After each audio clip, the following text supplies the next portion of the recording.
po. Good morning po. Ayan. So, nakapag-date na po ba ang lahat? Naka-receive na po ba ng flowers ang lahat? Yes. Sabi po nila, sukatan daw po ng kagandahan ng Feb 14. Pero lahat po ng taga-BCCI, magaganda. Saktong-sakto po dahil lang pag-uusapan po natin yan ay pag-ibig at pagsiselos. Wow, parang nakaka-intriga po yung, parang hindi po nagmamatch yung title natin pero yun pang pag-uusapan natin this morning at iinom po muna ako.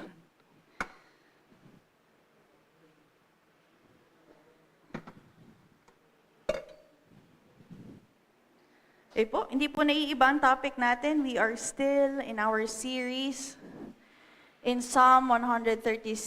Let us read verses 1 to 2. Psalm 136, 1 and 2. Give thanks to the Lord, for He is good. His love endures forever. Give thanks to the God of gods. His love endures forever. Purihin po ang pagkabasa ng salita ng Diyos. Tayo po muna ay manalangin. Thank you, Father. Thank you, Jesus. Thank you, Holy Spirit. Father God, we thank you for this morning. Thank you for gathering us together. Alam po namin that there are no accidents in you. And so, if you have placed us in this sanctuary, this day, today, this time, alam po namin na meron po kayong special na mensahe para sa bawat isa. We pray, Father, that you touch each and every heart that is listening and eager to know your message for this morning. At hayaan niyo pong mamutawi ang inyong mga papuri at mga pangako sa aming kalagitnaan. May you alone be glorified in our midst. This is our prayer in Jesus' name. Amen and amen. Okay po, so recap lang tayo, background ng ating context sa ating Psalm 136. Again, this psalm, ito pong awit na ito is a psalm of praise and thanksgiving to the Lord sa kanyang covenantal love for Israel. We have studied last month na ang Israel po, ang bayan ng Israel ay may covenant with God. At ang covenant na ito ay upang sila ay makaranas ng pag-ibig na hindi nagmamaliw, pag-ibig na nanggagaling sa Diyos. And as they reflect on that, ang nire-reflect nila ay yung history nila, kung paanong naging tapat, kung paanong nakita nila ang pag-ibig ng Diyos throughout their journey, sa kanila pong journey. So yung buong 26 verses na yon, pinapakita yung kanilang history and how God was so faithful in their lives. And nandito na po tayo sa verse 2. Last month we talked about verse 1, give thanks to the Lord for He is good, His love endures forever. And today, the title of our message is the God of gods. Give thanks to the God of gods, His love endures forever. Yung phrase na King of Kings and Lord of Lords. Usually sa mga songs, no? Ayun yung lagi nating nababanggit, King of Kings and Lord of Lords, that Jesus Christ is the King of Kings and Lord of Lords. But in this verse, yung ginamit po ng may akda is God of gods. Ano po ba yung ibig sabihin ng God of gods? Siya ang Diyos na mga Diyos o Diyos na mga Diyos-Diyosan. Baka magtaka tayo, mayroon palang ibang gods. Well, in the Old Testament, yung mga Israelites, they lived in a polytheistic world. Sila po ay nandoon hanggang ngayon po. We live in a polytheistic world na marami pong taong naniniwalang maraming Diyos na nandirito. Pero po tayo, naniniwala tayo na there is but one God and that is the God of gods. Kung merong ibang mga Diyos-Diyosan o merong mga ibang Diyos na tinatawag ang ibang tao, ang Diyos natin, ang Diyos ng lahat ng mga ito. He is the God of gods. Noong time po na yun, hanggang ngayon, people believed in many gods. In Romans 1:18 to 23, medyo mahaba po, but let's read. The wrath of God is being revealed from heaven against all the godlessness and wickedness of people who suppress the truth by their wickedness. Since what may be known about God is plain to them because God has made it plain to them. For since the creation of the world, God's invisible qualities, His eternal power and divine nature have been clearly seen, being understood from what has been made so that people are without excuse. Ito po, verse 21, for although they knew God, they neither glorified Him as God nor gave thanks to Him. But their thinking became futile and their foolish hearts were darkened. Although they claimed to be wise, they became fools and exchanged the glory of the immortal God for images made to look like mortal human being and birds and animals and reptiles. So sinasabi po dito ni Paul, na ang mga tao, they knew God. Alam po nila kung sino yung Diyos. Kilala nila ang Diyos. They knew God, but they neither glorified Him nor gave thanks to Him. Yung sabi po nung talata natin in Psalm 136, give thanks to the God of gods. Now, Paul is saying here na ang mga tao, bagamat kilala nila, alam nila ang Diyos, hindi sila nagsumasamba, hindi sila nagpapasalamat sa tunay na Diyos. And they are fools because they exchanged God for mortal beings. In Deuteronomy 7, verse 1 and then 3 to 4, ito po ay reminder ng Diyos sa bayan ng Israel. So again, yung Psalm 136, ito po yung nagtatala ng kanilang journey kung paano sila niligtas ng Diyos from slavery in Egypt and into the promised land. Now, the Lord was reminding them, sabi in verse 1, when the Lord your God brings you into the land you are entering to possess, and drives out before you many nations, the Hittites, Girgashites, Amorites, Canaanites, Perizzites, Hivites, and Jebusites, 7 nations larger and stronger than you. Verses 3 to 4, ang instruction po ng Diyos, do not intermarry with them. Do not give your daughters to their sons or take their daughters for your sons, for they will turn your children away from following me to serve other gods. And the Lord's anger will burn against you and quickly destroy you. Ang sabi po ng Diyos, pag nakarating kayo sa promised land, marami kayong karatig bansa. At sa mga karatig bansang ito, lahat ng mga ito ay pagans. Lahat sila ay sumasamba sa mga Diyos, maliban sa tunay na Diyos. At ang sabi ng Diyos, pag nakarating kayo sa promised land, huwag kayong makikipag-asawa sa kanila. Do not intermarry with them. Si Lord po, o ang Diyos, He was not being racist. Hindi po ito dahil sa racial discrimination, but because God knew na pag nag-intermarry sila ng ibang lahi, sila ay mawawala sa pagsamba sa tunay ng Diyos. Bakit? Magiging issue ng mag-asawa, sino ba ang sasambahin nating Diyos? Now, kung mas malalakas ang mga Amorites, Girgashites, Hivites, paano kung mga lalaki ang mapangasawa nila? Sumamba ka sa aking Diyos-Diyosan. Then the Israelites will no longer worship God. Yun po yung reason ng Diyos. Hindi po dahil iba ang race nila. Hindi po dahil iba ang kultura nila. But because iba ang kanilang Diyos. And that is a very important thing. At ito po ang paulit-ulit na problema ng Israel. Nung makarating po sila sa Promised Land, papunta ng Promised Land, si Moses ang leader nila. Makarating sila sa Promised Land, sino na pong leader nila? Nalimutan na natin. Si Joshua, no? Hindi po nakarating si Moses sa Promised Land, nakita lang niya po from afar. So si Joshua na ang leader nila, and the same thing, the same problem they are facing. In Joshua 24, this is a famous verse, a memory verse, kung alam po natin, 14 to 15, sabi ni Joshua sa mga Israelites, now fear the Lord and serve Him with all faithfulness. Throw away the gods your ancestors worshipped beyond the Euphrates River and in Egypt, and serve the Lord. But if serving the Lord seems undesirable to you, then choose for yourselves this day whom you will serve, whether the gods your ancestors served beyond the Euphrates or the gods of the Amorites in whose land you are living. And this is what Joshua declared. But as for me and my household, we will serve the Lord. Punong-puno na rin po si Joshua sa kanila. Ang sabi ni Joshua, ang kukulit ninyo, paulit-ulit tayo ng problema. Samba kayo ng samba sa ibang Diyos-Diyosan. Ito na nga ang Diyos na nagligtas sa atin, naglikas sa atin from Egypt to the Promised Land. Now, Kung ayaw niyong makinig, choose this day. Mamili kayo ngayon kung sinong sasambihin yung Diyos. Pero ako at ang aking pamilya, we will serve the Lord. And fast forward, ganoon na naman po, si Prophet Elijah, sabi niya in 1 Kings 18 to 21, Elijah went before the people and said, "How long will you waver between two opinions? If the Lord is God, follow Him. But if Baal is God, follow him." But the people said nothing. Ulit-ulit po ang problema ng mga Israelita. Paulit-ulit po silang umaalis sa pagsamba sa tunay na Diyos. And this is the reason for the first two commandments. Alam po yan, kabisado po yan ng Sunday scholars. Exodus 20, verses 1 to 3.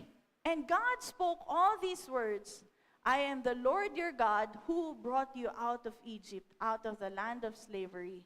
You shall have no other gods before me." This was the first commandment. Ito po yung pinakaunang commandment ng Diyos. You shall have no other gods before me. Deuteronomy 4:35, you were shown these things so that you might know that the Lord is God. Besides Him, there is no other. There is no other, meaning He is sovereign. Wala pong kapantay ang Diyos. He is the God of gods. Yun po yung gusto nating i-establish ngayon. Yun gusto nating ipunto sa araw na ito, that He is the God of gods. Before Him, there is no other. Kaya po siya Diyos ng lahat ng mga Diyos-Diyosan ng iba't ibang lahi at tao. Because there is no one else like Him. You were shown these things. You were shown these things so that you might know that the Lord is God. Besides Him, there is no other. Ano po yung these things na to? These things were the miraculous signs and wonders na naranasan, na experience, na witness ng mga Israelita. They witnessed a lot. Napakarami po nilang nakitang signs and wonders for them to believe that God is the true God. Ano po yun? 10 plagues in Egypt. Maring yung mga una-una po nagagaya ng mga magicians ng Pharaoh, hindi na po natin i-discuss yung 10 plagues. Pwede niyo po siyang basahin na lang sa Exodus. But, yung 10 plagues na yun showed the majesty and power of God. Nung makalis na sila sa Egypt, the parting of the Red Sea, hindi po ito kwentong kutsero, hindi po ito kwento-kwento lamang. What happened, or what you read in the Bible, really happened. So yung mga Israelita, nag-cross on dry land because the Lord parted the Red Sea. Ano pa po? The daily provision of manna and quail. Saan po kayo nakakita na umuulan po ng wafer at ng quail? Meron po ba? Nakaranas na po ba kayo umulan ng nisin? Nisin wafer? Or umulan po ng mga chicken dyan, kung magtakbuhan ng mga tao pag nangyari. Every single day, yung mga Israelites, they were provided for with food. Araw-araw po sila, meron silang pagkain, at yet, dahil sa kanila pong katigasan ng ulo, sa kakitiran ng kanila pong utak, nagreklamo pa rin po sila. Sa kanila pong journey, there were pillars of cloud and fire. Tuwing sila po ay mag-journey ng gabi, there was a pillar of fire, and tuwing sila mag-journey ng araw, may pillar of cloud na sa kanilang susundan at nagbibigay din ng protection sa kanila. These were just some of the signs and wonders na naranasan, na experience, na witness ng mga Israelites. At sinasabi po ng talata, you were shown these things so that you might know that the Lord is God. Nang malaman nyo, nang paulit-ulit niyong hindi maintindihan that the Lord is God.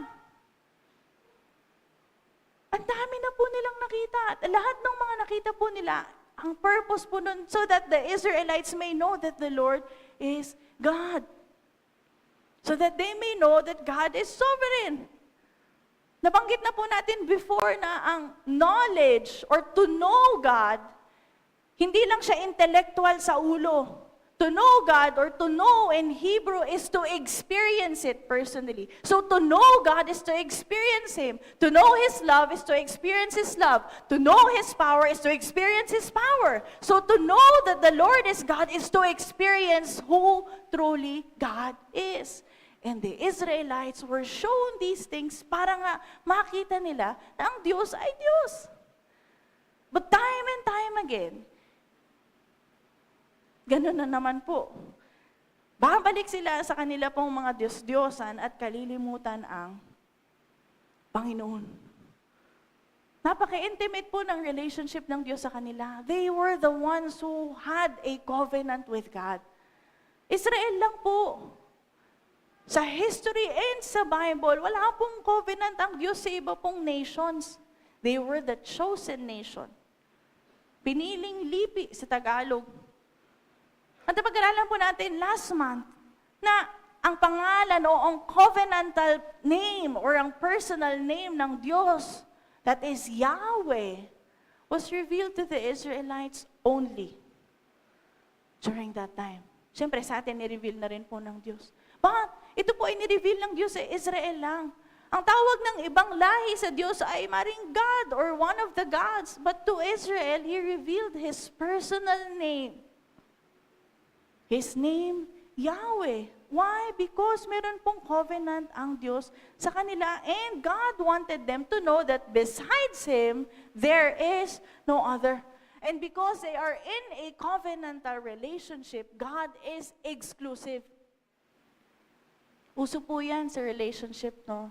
Sa mga situationship, relationship. Ang nais po ng tao ay maging exclusive. And this is also the same thing with God. Dahil ang Diyos ay nag-enter into a covenant with the Israelites, He wanted to be exclusive. Ayaw niya ng may kahati. Kayo po ba, okay lang may kahati kung kayo po ay nasa relationship?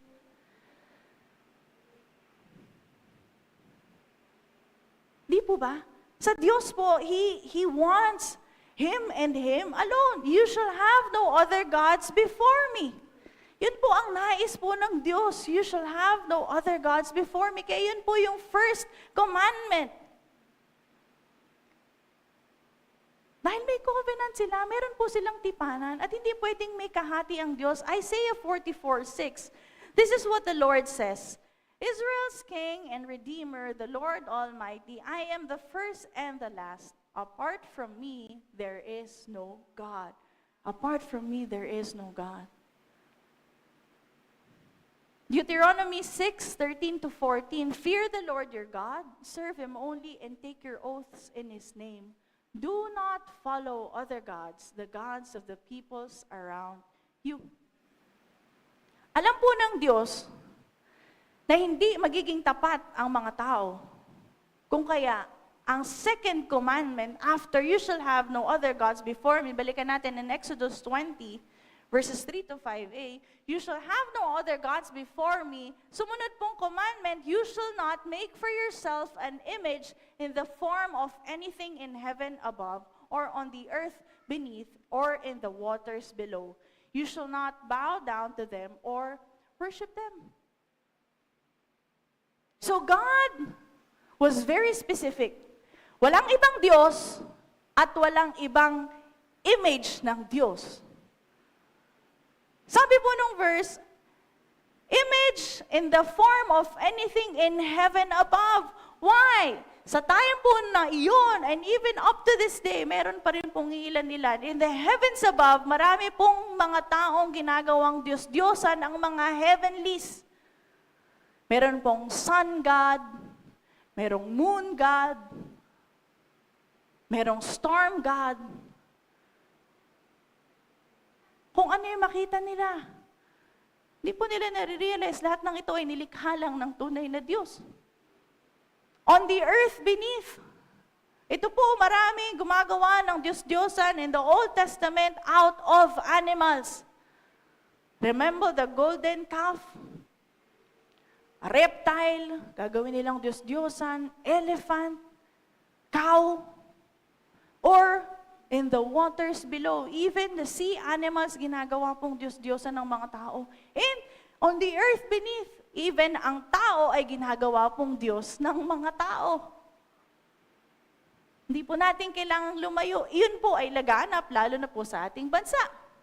People worship regular people who have died. Pero ang sabi po ng Diyos, you shall not make for yourself an image in the form of anything. In other words, huwag kayong gumawa ng kahit anumang Diyos-Diyosan or idol or image, either in the physical realm or in the spiritual realms. Hindi po kasi natin kayang gumawa ng image of God. Hindi po natin kayang i-imagine ang Diyos.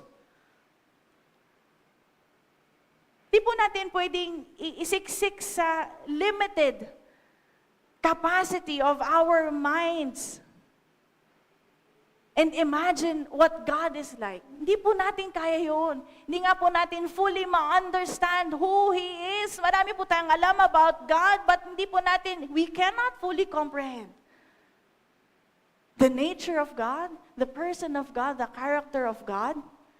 And lagi po natin sinabi, it's okay. Because we simply cannot comprehend His fullness. Ilang beses po tinalakay ni Pastor, pag nakita ng tao ang kaluwalhatian ng Diyos or face to face, the person will die. And ganoon din po sa ating Diyos. Kung sa tingin natin, kaya nating i-compress ang image ng Diyos sa kaya ng ating pong isip, then we are not talking about the same God. Dahil ang Diyos na pinag-uusapan natin ngayon ay hindi maaaring mailagay sa isang image or an idol. We cannot fit Him into our imagination because He is God. That's it. Kaya po sinasabi ng Diyos, huwag kayong gumawa ng images, huwag kayong gumawa ng idols, huwag kayong gumawa ng carved images because that's not me. Hindi po iyon ang Diyos. Kapag ginawa kasi natin yun, nilalagay natin sa level natin ng Diyos. We are bringing God down to our level and that is not proper. We cannot bring God down to our level because He is God, we are man. Dapat naiintindihan po natin yun. And remember, yung sin po started with the temptation to be like God. Remember Genesis 3? Basahin po natin in 4 to 5. You will not certainly die, the serpent said to the woman. Sabi niya kay Eve, for God knows that when you eat from it, your eyes will be opened, and you will be like God, knowing good and evil. Ang temptation na inihain po ng serpent kay Eve is, you will be like God. Ito namang si Eve, hindi man lang niya naisip. Sabi nga sa Genesis 1:27, so God created mankind in His own image, in the image of God, He created them. Male and female, He created them. Di man lang naisip ni Eve that they were already created in the image of God. Now why try to become like God? Bakit ka kailanganin upang maging tulad ng Diyos kung nilikha ka na sa wangis ng Diyos? And Eve was tempted and so they sinned. Ang hinain sa kanya ng Satan was, magiging tulad ka ng Diyos. Brothers and sisters, idolatry is a sin. Because idolatry gives us a distorted image of God. Iniiba po ng idolatry ang image ng God sa ating pong isip. Nabanggit natin nung last month, iba na yung meaning ng good. Sabihin natin, God is good, pero para sa atin yung good ay ganito lang. Gagamitin pa natin sa aso, good boy, pero yung good, iba yung good eh. And in the same way, our image of God is distorted habang gumagawa tayo ng sarili nating versions of God. Nahirapan po kasi ang tao. People find it difficult to worship a God they do not see. Gusto po ng tao ng visuals. For the world to see is to believe. Alam nyo nga po eh. But for us, to believe without seeing is to have faith. Nakita nyo na po ba ang Diyos? No. In the physical, not yet. In visions, yes. But we have believed even though we have not seen Him yet. That is what faith is. Iyon po yung pananampalataya. Sa tao, to believe is to see. At to see is to believe. Pag nakita ko, maniniwala ako. We are very visual people. Order ka ng pagkain, gusto mo, nakikita mo. Tama? May picture po kayo nito. O order ka base sa ganda ng itsura ng drink. Ay, parang may color blue, parang maganda yung itsura niya. Parang mukha siyang masarap. Iba po yung panlasa sa paningin. But we associate it because ganun po ang tao. We want to see first before we believe it. Tatanong ka sa waiter, ano pong masarap? Ano po yun? Itsura nun.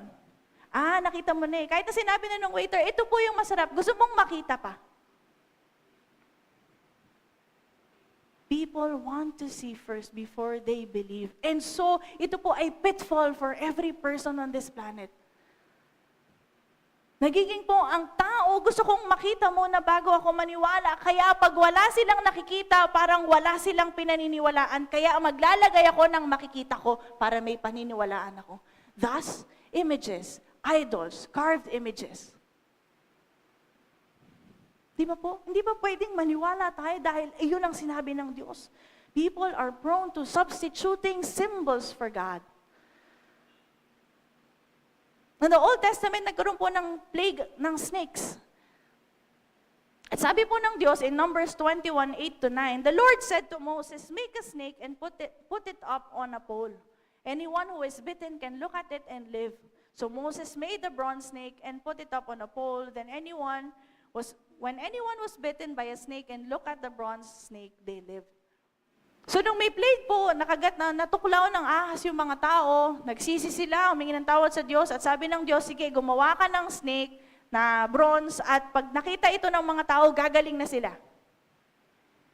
Okay naman po, ginamit po ng Diyos yung bronze snake in the physical. Di ba? Gumagamit po ang Lord ng mga physical things. Yung rod ni Moses, itataas niya, gumagamit po ang Diyos ng mga physical things. But then, the problem is, ginawa po ng mga taong Diyos-Diyosan na yung snake. In 2 Kings 18:4, he removed the high places, smashed the sacred stones, and cut down the Asherah poles.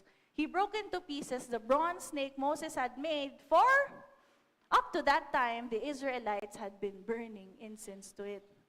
So yung mga tao po ay nagbaburn na ng incense, sinamba na nila yung bronze snake. And brothers and sisters, hanggang ngayon, people make bronze snakes as substitute for God. Dami pong ginagamit ng tao bilang substitute image of God. Ang cross po, wala pong masama sa cross. Ang cross po ay napakagandang simbolo. Pero kung ang cross ay gagamitin mo para doon ka na mananalangin, doon ka hahawak and you will receive healing, doon ka magpapasalamat, iyon po yung iba. Tulad po ng bronze snake, people worship images, pictures. Wala naman pong nakakaalam kung ano talagang itsura ng Diyos. There are so many carved images of how Jesus looked like. At itong carved images na ito, mga inukit na ito, dito pupunta ang tao, hahawakan nila, doon sila mananalangin. Wala pong buhay yun. Carved nga yun eh. Nilikha lang yun ng tao. Ba't pag gusto ng taong sumamba sa nilikha lamang nila, ayaw nilang sumamba doon sa lumikha.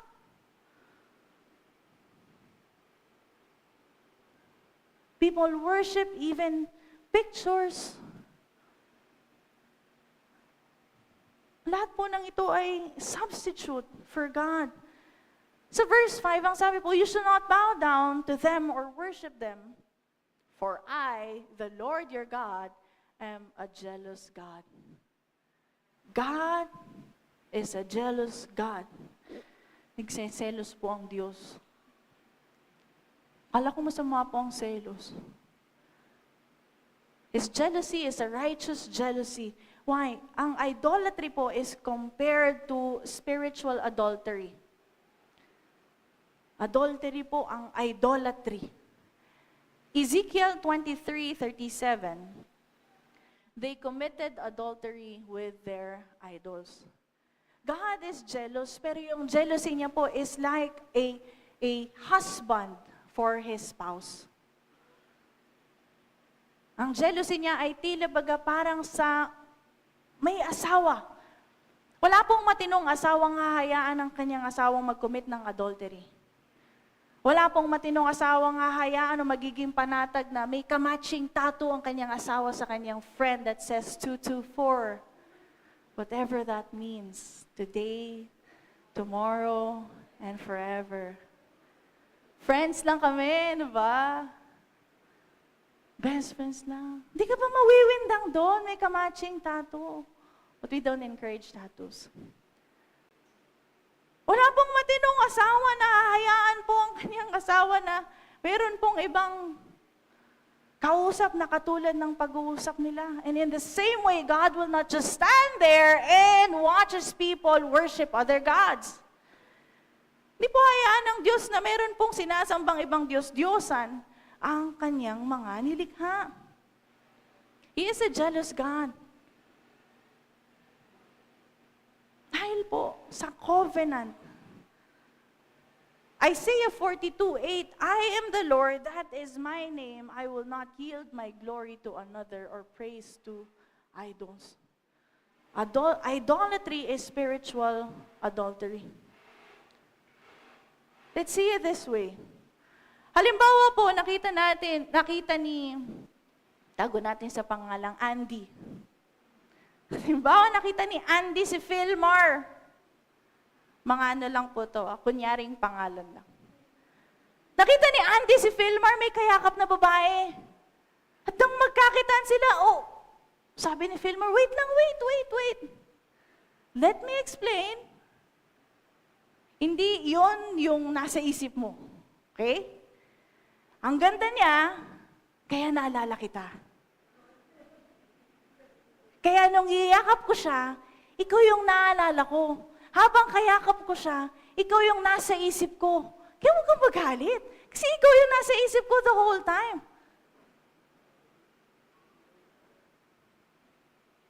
Ano mo sabihin ni Andy? Wala pong kahit sinong asawang bibili nung reason na yon, nung logic na yon. Kahit nasabihin mo, ikaw lang ang nasa isip ko habang kayakap ko siya. Okay ka lang. Brothers and sisters, natatawa tayo, pero it's the same thing with God. We make idols and worship idols at tingin natin ang Diyos ang sinasamba natin habang worship natin yung idols. Get what I mean? Meron tayo mga carved images, merong mga idols, merong mga graven images, may mga pictures, merong mga ibang bagay na hindi Diyos, pero akala natin o sa isip natin hindi Diyos ang sinasamba ko. Why don't you worship God directly? Pagkadadaan pa sa mga ganito, hindi nga iyan ang Diyos. Hindi mo pwedeng sabihin, Lord, wait, let me explain. Habang nananalangin ako sa mga ito, ikaw ang nasa isip ko. Habang sumasamba ako sa mga ito, ikaw ang nasa isip ko. Brothers and sisters, it's the same thing. When we make idols and worship idols, sasabihin natin, Lord, ikaw ang wino-worship ko. Representation lang ito. Brothers and sisters, that is idolatry. And idolatry is spiritual adultery. Most of the time, di po kasi natin nare-realize that we are committing adultery against God. Akala po natin sa pamamagitan lang ng pagsamba, pananalangin sa mga idols and images. No, sabi po ng Diyos, you shall have no other gods before me. Wala po dapat nakahati ang Diyos sa ating pong puso at isip. Ano pa man yan. Matthew 6:24. No one can serve two masters. Either you will hate the one and love the other, or you will be devoted to the one and despise the other. You cannot serve both God and money. Napunta naman tayo sa money ngayon. Again, hindi lang po sa graven carved images ang idolatry. Sabi po ng ating talata, ang money or greed is also an idol. Napakarami pong taong nagpapakapagod ng gusto para magtrabaho, para yumaman, para dumami ang pera. For what? Bakit? Dahil ang tao po sinusukat ang buhay sa dami ng bagay o mga pagmamayari, according to things and possessions. Luke 12:15, then he said to them, si Jesus po ito, watch out, be on your guard against all kinds of greed. Life does not consist in abundance of possessions. Akala po kasi ng tao, pag marami kang pera, sumakses ka na. Pag andun ka na sa taas, sumakses ka na. Hindi niyo pa po napanood siguro. Pag sumakses ka na, akala po ng tao, when you have so much possession, successful ka na. Brothers and sisters, hindi po sukatan ang possessions of your success in life. Hindi po dahil marami kang ari-arian, successful ka na. Ang tunay po na successful na tao ay hindi ang may kayamanan, kundi ang may relationship sa Diyos. Ito po yan. Sabihin po ng iba, masyado naman paka-martyr yan. But yes, it is not the one who has possessions, but who has a purpose in life. Para saan ka ba bumabangon? Sige nga, sagutin mo ng matino yung tanong ng Nescafe. Para saan ka bumabangon? For your job? For your security, for your retirement, for your future family. Brothers and sisters, nandito tayo for up to, say, 120 years sa Enrile po. 101 na. Say up to 120 years you are here, but after that, eternity, anong naipon mo for eternity? Wala. Ipon ka ng ipon, nagpagal ka hanggang 60 years old, only to enjoy that kung mahaba talaga ang buhay mo for 60 years. But then you will suffer for eternity pala. Kasi hindi ka totoong nag-invest sa relationship with God. Hindi po natin madadala ang kahit anumang yaman sa piling ng Diyos, kung sa piling nga ng Diyos ang patunguhan natin. Nasaan po yung naipon natin? May kabuluhan po ba ang mga iniipon natin dito? Self-check lang, saan mo ginugugol ang oras mo? Where do you spend much of your time?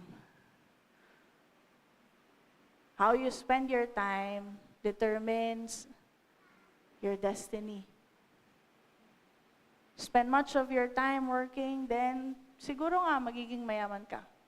Spend time with having a relationship with God. Yun po. Wala po yung kapantay. Yun ang madadala mo forever. Saan mo ginugugol ang oras mo? Kung meron kang nalalaan na oras at pagod sa relationship sa Diyos, o para madagdagan ng mga taong kikilala sa Diyos. Brothers and sisters, again, self-check. Baka may idols po tayo like money. 2 Timothy 3:4, lovers of pleasure rather than lovers of God. Ito rin po ay idol. Pleasure. Kasiyahan, kaligayahan, worldly pleasures, happy-happy po ng mundo. Feeling po ng ibang tao kasi KJ ang mga Christians, naku, bawal kasi kayo, bawal ganyan. Tingin po ng tao kasi bawal. But if you understand, truly understand the Word of God and His rule and His sovereignty and His kingdom, wala pong word na bawal. It's just how you live your life.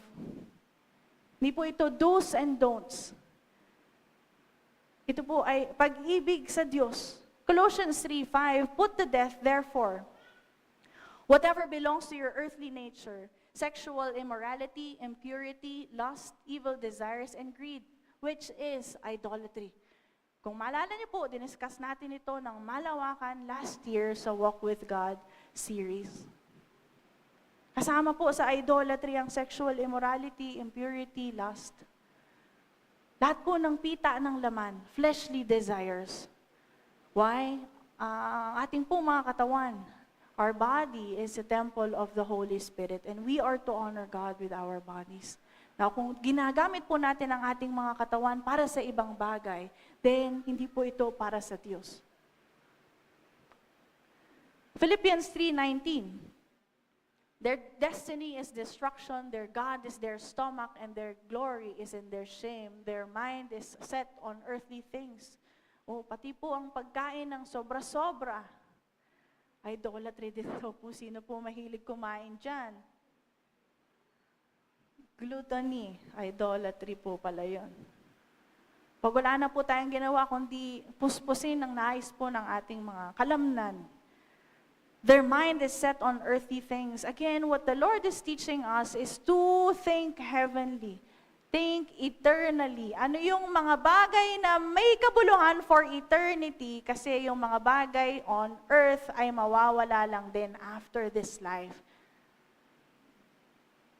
Let's have a kingdom mindset, a heavenly mindset that everything that I do, ito ba ay merong kabuluhan for eternity? Kung wala, huwag mo nang gawin yan. Okay? Again, it's not just a matter of priority. Hindi lang siya yung prioritizing God na I put God first, inuuna ko naman ang Lord. It goes beyond priorities. Having no other gods before Him, it goes beyond priorities. Hindi mo sasabihin number 1 ang Diyos, number 2 is my family, number 3 is my friends, number 4 is my career. No! Again, the illustration of a husband and wife. Hindi po pangarap ng babae na maging number 1 sa 3 babae. Tama? Hindi po sasabihin ni Philmar, ikaw naman yung priority ko sa inyong 3. Ano ka ba naman? Again, kahit sino pong matinong asawa, hindi papayag na siya. Kahit na sabihin mong number 1 siya, kung merong iba, hindi po ganon. Dapat siya lang. Ikaw lang. Sapat na. See? Ganun po yung relationship, yung love. Now, kung ikaw ay merong 10 at ikaw yung number 1, hindi ka pa rin matutuwa. And it's the same thing with God. Ayaw po ng Diyos na number 1 siya at meron pong iba. Spiritual adultery is idolatry. You shall have no other gods before me. So, paano po ang family natin, friends natin, paano ang career natin, paano ang ministry? Hindi na natin mamahalin, hindi na natin asikasuhin. Ano na pong gagawin natin doon? We love all others out of our love for God. Malaki pong pagkakaiba yun. That you love others, you love other things dahil mahal mo ang Diyos, hindi dahil mahal mo ang Diyos, number 1, number 2, ang pamilya ko, number 3, ang career ko. Hindi po yan hierarchy of your love. You love God, that's it. And then dahil mahal mo ang Diyos, yun yung umbrella. Dahil mahal mo ang Diyos, everything else will flow from it. Dahil mahal mo ang Diyos, matututunan mong pangalagaan ang pamilya mo. Dahil mahal mo ang Diyos, matututunan mong maging good steward of the material possessions that God has entrusted you, including your career. Dahil mahal mo ang Diyos, meron kang burden for lost souls. See? It flows out of your love from God. Hindi dahil number 1 ang Diyos, number 2, number 3, wag po nating i-hierarchy. You love God, period, and everything else will flow from it. Unahin mo na maintindihan ang pag-ibig sa Diyos. Sabi po ni Thomas Kempis, napakaganda po, love all men for Jesus' sake, but Jesus for Himself. So you love Jesus because you love Jesus. And then you learn to love other things. You learn to love other people because of your love for Jesus. Ang problema po kasi ng tao, nililimitahan po natin ng Diyos sa imagination natin. Nilalagay natin siya sa compartments. This is my compartment for God. This is my spiritual life. This is my work life. This is my family life. Ito yung pang friends ko, ito yung pang career ko, ito yung pang future ko. Brothers and sisters, God is the God of gods. Kung siya ay sovereign, lahat ng yan sakop ng Diyos. Hindi lang isang compartment ang Diyos. 1 Kings 8:27, ang sabi po ni King Solomon, But will God really dwell on earth? The heavens, even the highest heaven, cannot contain you. How much less this temple I have built. Don't limit God to your own compartments. Sometimes we limit God to church, we limit God to Sundays. Hindi lamang po sa church natatagpuan ng Diyos. Hindi lamang po tuwing Sunday nakakausap ang Diyos. Maaari po natin kausapin ng Diyos any time of the day. Okay, Sundays are for the Lord and then Monday to Saturday, it's for myself. No, every day is the Lord's day. Kaya po si Lali and Tepi, every day nagde-declare po sila. Tinuruan po kasi sila ni Pastora to declare, this is the day that the Lord has made. I will rejoice and be glad in it. Kaya sa prayer ni Tepi sa music ministry, iyon din yung prayer niya. Because every day is the Lord's day. And ang Diyos po ay hindi idol that you visit on Sundays. Pero po mga tao, dadaan sila sa labas ng simbahan, magsasign sila ng konti, akala nila nakausap na nila ang Diyos. What's that? Ano yun? Simbolismo, akala mo nakakonekta ka na sa Diyos just because you passed by a church. See, marami pong ginagawa ang tao na hindi nila naiintindihan. Dahil napasa ng kultura, dahil ginagawa ng iba. Well, God is a personal God at gusto po ng Diyos na kilalanin natin siya at kilalanin niya tayo. He is not an image because He is a God of gods. And sa kabutihan po ng Diyos, alam niya po gusto ng tao ng visual, alam ng Diyos na gusto ng taong makakita. Kaya in His goodness, He gave us a true image of God. Colossians 1:15. The Son is the image of the invisible God, the firstborn over all creation. Brothers and sisters, Jesus Christ is the true image of God. Kay Jesus Christ po tayo dapat sumamba, magpuri, magpasalamat, no one else. Kaya po ang ganda ng kanta natin kanina. That's who I praise. Ngayon, ask yourselves, sino ba ang sinasamba mo? Sino ang pinupuri mo? Sino ang pinapanalanginan mo? Is it Jesus? Because Jesus is the true image of God. If you need an image of God, Jesus is the image of God. Hebrews 1:3a, the Son is the radiance of God's glory and the exact representation of His being, sustaining all things by His powerful word. That is why John 14:6, Jesus answered, I am the way and the truth and the life. No one comes to the Father except through me. Brothers and sisters, no other gods.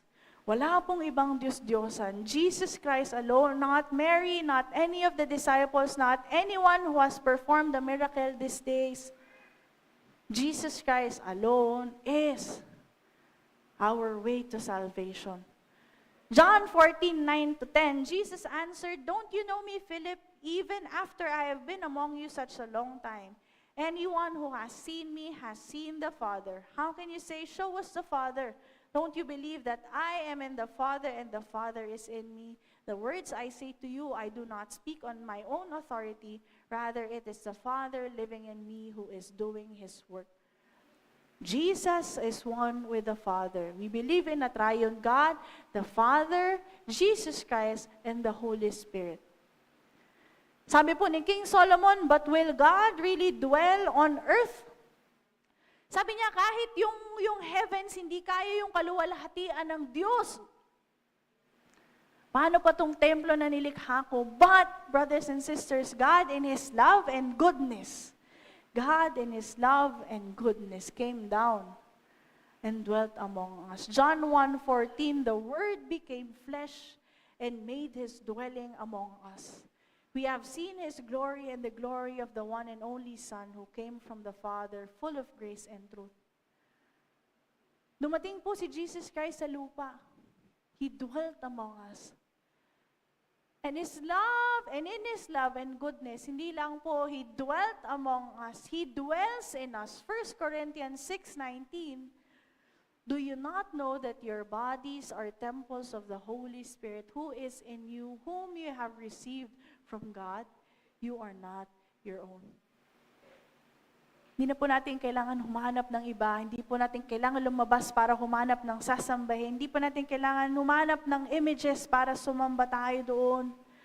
If the Lord is in you, just let Him direct your life. Kung nasa atin po ang Diyos, hayaan mo lang siyang kumilos sa buhay mo. Remember our illustration last year?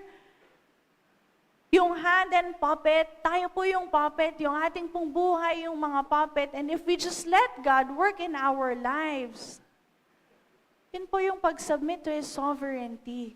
Yun po yung pag-declare that He is the God of gods. Now, kung susunod po tayo din, lahat po ng mabubuting bagay na nais ng Diyos para sa atin ay magkakaroon ng katuparan. But if we do not submit,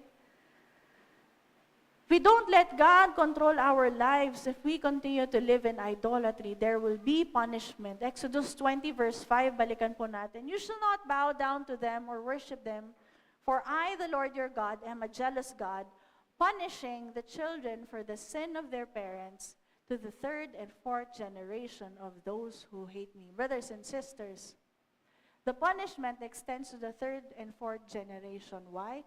Because ang idolatry po is passed down from generation to generation. Kung nakita nyo naman po, ilang nations ang sumasamba sa iba't ibang Diyos-Diyosan.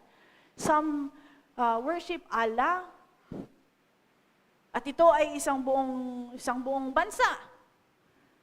Maraming iba't ibang bansa. Dahil ito po ay pinasa ng kanilang henerasyon. And, brothers and sisters, ang punishment po ay up to the third and fourth generation. Hindi po ito yung pag-inherit ng kasalanan, kundi pag-inherit ng consequences ng kasalanan. Iba po yung pag-inherit ng kasalanan. Kaya po, parents, paalala po sa parents dito, you have the biggest role in your children's faith. More than yung mga Sunday school teachers po natin, more than yung mga Bible study leaders natin, ang mga magulang po, ang pinakamalaking impluwensya sa kanila pong mga anak. So, remember the law of sowing and reaping na sinabi po ni Sister Nicole last week? What are you sowing in your children's lives? Ano pong itinuturo niyong image of God sa kanila? If you sow the true image of God, Jesus Christ, then aani po sila ng mabuting bagay. Pero if you sow a distorted image of God, then aani po sila ng punishment. But you know, God in His goodness, sabi po din sa verse 6, for I am the Lord your God, am a jealous God, punishing the children for the sin of the parents to the third and fourth generation of those who hate me. But showing love to 1,000 generations of those who love me and keep my commandments. See, yung punishment up to third and fourth generation. But yung love is for 1,000 generations. Nakita niyo po yung comparison kung paano po yun, yung galit po ng Diyos up to third and fourth generations lang. Pero yung pag-ibig po ng Diyos, kung ikaw ay tunay na sumunod sa Kanya, and you keep on sowing the true image of God in your children, and for the generations to come, ang aani po ng kabutihan at pag-ibig ng Diyos ay 1,000 generations. Micah 7:18, who is a God like you, who pardons sin and forgives the transgression of the remnant of His inheritance? You do not stay angry forever, but delight to show mercy. Exodus 34:6-7, the Lord, the compassionate and gracious God, slow to anger, abounding in love and faithfulness, maintaining love to thousands, and forgiving wickedness and rebellion and sin, yet He does not leave the guilty unpunished. He punishes the children and their children for the sin of their parents to the third and fourth generations. See? Punishment 3 to 4 generations. Blessing and love, 1,000 generations. Why? Dito po tayo babalik sa ating main verse. Psalm 136:2, give thanks to the God of gods because His love endures forever. His love endures forever. Brothers and sisters, God is the God of gods. At wala po tayong dapat ibang sambahin kundi ang Diyos lamang. Wala pong iba. And He has given us the true image of Himself, and that is Jesus Christ. Engage na po tayo kay Jesus Christ the moment we accept Him as our Lord and Savior. Meron po bang engage dito? Kung engaged ka na, sure na yun, naghihintay ka na lang ng kasal. It's the same thing with us. We're just waiting for the marriage supper of the Lamb.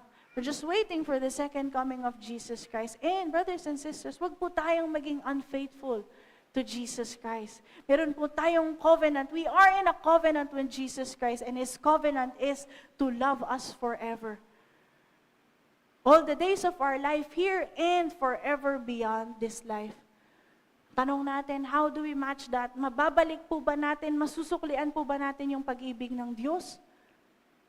1 John 4:19.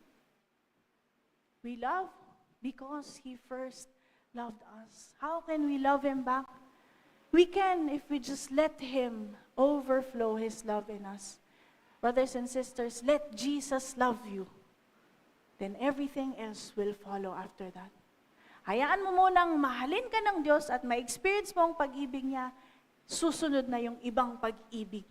Matututo kang umibig sa Diyos din at matututo kang umibig sa ibang tao. Sinasabi ko po sa inyo, hindi pwedeng hindi ka matutong umibig sa Diyos kung naranasan mo na ang kanyang dakilang pag-ibig. Amen. God is the God of gods, and before Him, there is no other. Why? Because His love endures forever. Now, kung ngayon mo lang narinig ito, and all your life, parang iba pala yung sinasamba kong Diyos. Wala pong aksidente. If the Lord brought you here and you heard this message and you realize, iba pala yung Diyos na sinasamba ko, then you can, by all means, today, worship and choose the God of gods. Kung sa tingin mo, nais mong ibigay ang buhay mo sa Diyos sa oras na ito, if you think, naiintindihan mo at gusto mong mag-enter into a covenant relationship with God, kung gusto mong maranasan ang pag-ibig ng Diyos, I invite you into a simple prayer. A prayer na pagsasabi sa Diyos na, Lord, gusto ko pong maranasan yung sinasabi ng pag-ibig na to. At Lord, gusto ko pong matutunang sambahin ka dahil ikaw ang tunay na Diyos na natutunan ko ngayon na hindi pala yung ibang mga bagay. And if you think, sa buhay mo in the past few years, past months, past days, iba na yung nagiging idol mo, meron ka ng small idols of your life, then you can enter into a covenant again with God. Again, just let Jesus love you. Hayaan mong magumapaw ang pag-ibig ng Diyos sa iyo. And if you want to do that right now, I invite you, you can stand up, you can raise your hand in prayer. Maaari ka rin pumunta sa harapan kung nais mong tanggapin si Jesus Christ in your life. If you want to enter into a relationship with Him and confess that, Lord, Ikaw po ang tunay na Diyos and I want to worship You from this day on. Maaari kang lumapit, maaari kang tumayo, and you may raise your hands and talk to God in a simple prayer.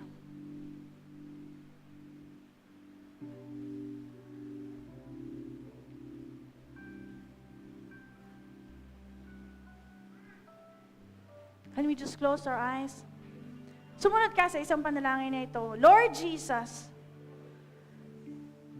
maraming salamat po sa inyong pag-ibig sa akin. Lord Jesus, sa araw na ito, ina-acknowledge ko na kayo lamang ang tunay na Diyos. That you are the God of gods. Lord Jesus, ako po ay nananampalataya na Ikaw ay pumarito sa lupa, namatay sa krus ng Kalbaryo, upang ako ay ligtas sa aking mga kasalanan. Sa oras na ito, tinatanggap ko ang kaligtasan ito. Linisin mo ako, patawarin mo ako, sa maraming Diyos-Diyosan sa aking buhay. Lord Jesus, tinatanggap kita sa aking buhay bilang aking Panginoon at sariling tagapagligtas. Maghari ka sa aking puso mula sa oras na ito Maraming salamat po. At hinahayaan kita na punan ako ng inyong mayamang pag-ibig sa aking buhay. I love you, Lord. Ito ang aking samo at dalangin. Sa pangalan ni Jesus. Amen and amen. And can we just close in prayer? Thank you, Father. Thank you, Jesus. Thank you, Holy Spirit. Maraming salamat po, Diyos. We just thank you for today. We thank you for reminding us, O Lord God, that you are the God of gods, that there is no one else beside you. Maraming salamat po. And Father, if we have set up our own images, our own idols, in whatever aspect, oh God, in our lives, we ask for your forgiveness. Patawarin niyo po kami if ang aming pong focus is not on you, if we spend so much time in other things other than you. Dalangin po namin, oh Diyos, na ipaalala niyo po sa amin sa tuwi-tuwi na kayo po ang aming iniibig dahil kayo po ay umiibig sa amin. Hayaan po ninyong maalala namin tuwi-tuwi na that you are dwelling inside of us. O Diyos, we just recommit to you. Salamat po sa inyong covenant love with us. At hayaan niyo po at tulungan niyo po kami, Holy Spirit, to be faithful to you hanggang sa inyong muling pagbalik. Maraming salamat po, God. And we just pray for persons who are in need of a special touch right now. Kayo pong humipo sa kanila, O God. Ano man po ito, if anyone is in need of healing, we breathe the breath of life in them in Jesus' name. If anyone is in need of spiritual healing, may you receive God's answer and comfort and peace. If anyone is in need of answers from the Lord, may the Lord reveal Himself unto you. Maraming salamat po, Diyos. At sa lahat po ng aming pangangailangan, we know that you are faithful and true. Kayo pong magpo-provide ng lahat ng ito. We just thank you, we bless you, we glorify you, we exalt your name, we love you. In Jesus' name we pray. Amen and amen. God is good, and all the time, praise the Lord. Hallelujah.